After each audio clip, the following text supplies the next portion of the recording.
So then guys, welcome back to the channel for a brand new video, and in today's video it is another season preview video. Today we are focusing on Gillingham and how Gillingham are going to prepare for this League 2 season for 2024-2025. Obviously with Mark Bonner in charge, they are obviously going to be a threat towards the upper regions of the League 2 season, but we'll talk about last season and then sort of give my insight into them, but it could be decent with Mark Bonner at the helm.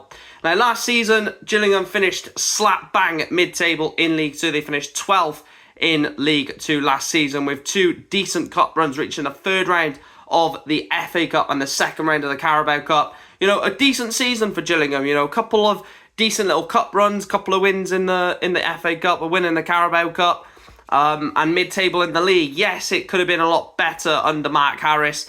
But mid-table in League 2, sort of trying to establish themselves to be good enough, basically, to then get promoted. Because I think if they don't get promoted this season, I think maybe next season, as long as they just keep the trajectory, I think Gillingham could be seeing themselves promoted in the next couple of seasons. But that is last season. Let's have a look at how they're faring for this season.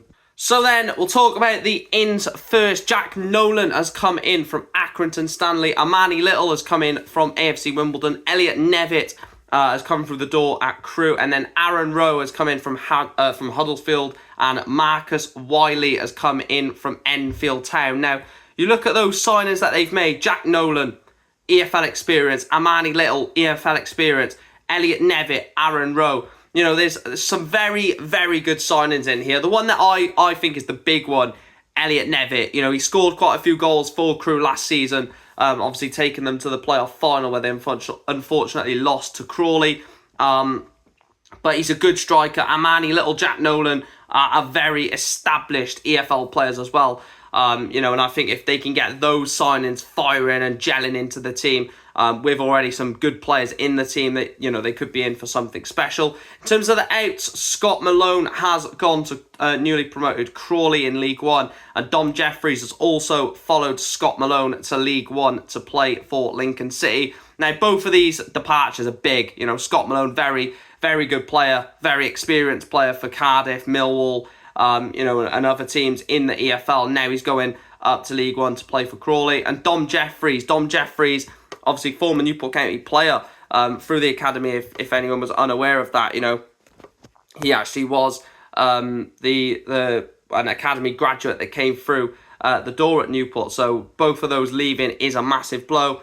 In terms of the players released, all of the players that released by Gillingham have not yet found a club. So all of these are still currently a free agent at the time of recording. Kieran Agbegi, Macaulay Bond, Josh Chambers, Nathan Harvey, Matthew McCarver, Leighton Murray, Ike Orjai, Ronald Sitol, Toby Smith, Damie Taiwo Pratt, Sean Williams and Josh Woodliff. Like I said, a couple of big names. Well, the only one that I really look as a big name is Macaulay Bond. Now, Macaulay Bond knows how to score goals at this level. He's done it for Colchester, other teams. Was it Cambridge? I don't know if he played for Cambridge, but again, another EFL experienced striker that has left the club, but they still have got talent, and you could probably say they've replaced Macaulay Bond with Elliot Nevitt. Obviously, one's an experienced striker leaving the club, and an experienced striker has come in at Gillingham. In terms of the key players then, the three key players I've picked out, I've only gone with one new signing. I'm trying to, from this video, I'm going to try and lean away from just putting 3 new signings or 2 new signings as the key players, but I've gone Amani Little as the new signing, AFC Wimbledon.